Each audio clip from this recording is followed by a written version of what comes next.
past few videos have covered more broad topics that we can all relate to, but now I want to speak about something that is more personal to me. As I've mentioned before, I've suffered with anxiety, depression for a long time, struggled with it for a long time. There's only been a handful of times in my life where I felt like I was actually living, that I was actually taking each moment as it comes and felt like a part of society, really. So when I go back and think why this was, the few instances in my life where I felt kind of more balanced, a bit happier. I like to call it balanced because I don't really like the term happy. I think if you're striving for happiness and that's your end goal, you're never going to really attain it. I've definitely learned this. There's this fantastic quote, I really can't remember who said it. I heard it on a podcast recently. But the quote goes something like this: happiness is your shadow. And if you keep chasing after happiness, you'll never catch it. But if you turn towards the light, then your happiness will follow. And the light is salvation. The light is awareness. It's a higher consciousness. That is a very good quote. I think it's very apt. I think that you shouldn't have to feel the need to cling onto what you think will make you happy, because when you actually reach that thing, let me tell you from personal experience, it's not enough. It never is.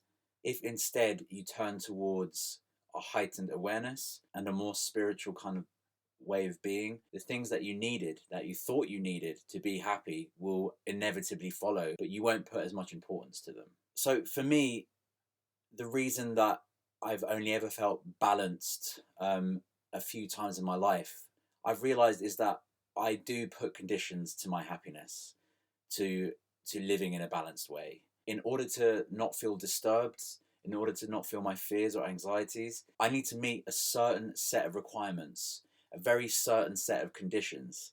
Happiness for me became conditional, very conditioned on based on what I achieved in life, what I looked like, what my weight was. As we've talked about in previous videos, all of these behaviors that you exhibit, all of these behaviors that you do in order to be happy, they are all just surface and outer layers of your deep innermost fears and anxieties that you're trying to avoid. For me, I think that I got to a point where I felt like I couldn't function a lot in society because my fears and anxieties were so great that I had to meet those conditions. I had to meet those certain levels of behaviors. If I did not exhibit them, if I did not carry those things out, then I couldn't live properly. I couldn't allow myself to live properly. I couldn't allow myself to be in society or to be balanced or to do anything really. All I was doing was avoiding all the time. As I've said, there have been instances in my life where I have felt more balanced, where I felt more myself, more like I'm meeting the requirements that I set myself. Maybe when I was at university and I was more physically fit and I was more sociable. I was in the perfect conditions in order to not upset my disturbances and my underlying fears. But the thing with life is that you can't always have the perfect conditions around you. So when life inevitably changed, because that is the one constant in life that will always be, my safety barrier, my safety bubble that I was in, where I had all my conditions met, and when they started not being met just because of the inevitable change of life, everything fell apart. Instead of taking each moment as it comes, life became a struggle, a scramble to try and get back those conditions. Oh, I put on a bunch of weight. I deferred a deadline for university. I couldn't even start a career early enough.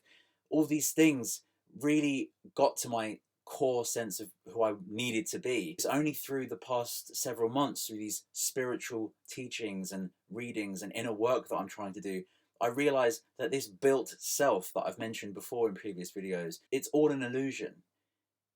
I don't need to have those things in order to live. And that sounds very self-explanatory, right? It sounds very clear. It sounds very simple.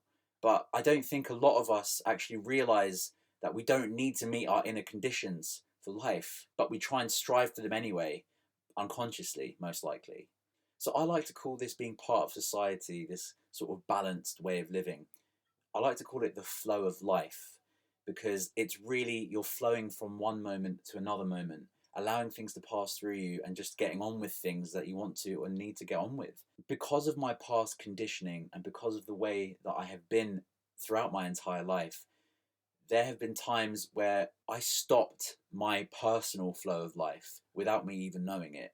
It's like I threw a spanner in the cogs. The cogs were turning. I blindly threw a spanner in there and everything stopped.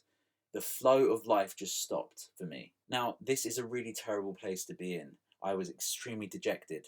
I avoided everything. I didn't want to see anyone or anything because it would be a reflection of my failures. It would be a reflection of the person that I needed to be, the conditions that I needed to meet in order to progress in my life, which obviously is an illusion, and I see that now. But if I didn't meet those conditions, then I couldn't live. I couldn't continue with the flow of life. So what I've truly learnt over the past several months is that what I really need to do in order to get back into the flow of life, get back into the circle of life. Sorry, Mufasa? Did Mufasa just... Did he just speak through me? I promise you I didn't even write this down or anything. I just said it candidly. But in order to be part of society again, in order to live in a balanced way, in order to be in the flow of life and just allow things to flow, you need to realize that the version of yourself, the conceptual model that you've built of yourself, the conditions that you've put forward in an unconscious way, it's not needed in order to live, in order to progress in life in the best way. Probably one of the best things that's been helping me recently, because I feel, don't get me wrong, I still feel strongly self-doubt, non-self-belief, self-deprecation, self-hatred. It's there in an underlying way. I just happen to have hope there as well. I'm not just feeling that all the time anymore, but it's still there. What's been really helping me when that self-doubt actually manifests itself and it feels like I'm running away with it, what's been really helping with that is genuinely more awareness. It's trying to sit behind it, trying to sit behind the emotions and the feelings and the thoughts. Let's not ignore the thoughts now.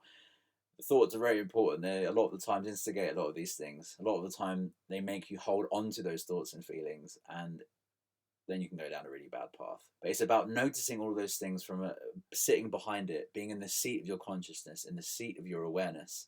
And once you can do that, you can easily let it pass through you. You can recognize that it's just a thought, it's just a feeling, it's just an emotional response that you're having from a past pain that you've tried to cover up or close over. The more that you can let go from this seat of awareness, the more that you will be on the right path, on a more balanced path, on a path where you can truly be on the flow of life. I feel like this one was a bit shorter today. It's something that I've been thinking about a lot recently, especially when the feelings of anxiety and stuff kind of flares up for me. Thinking about it in this way has helped me to put things into perspective. I hope that you can get some similar perspective from it, just from my own insights. But yeah, thank you so much for watching.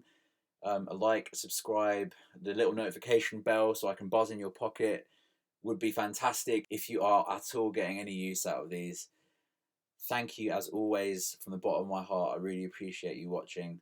And yeah, hopefully see you soon.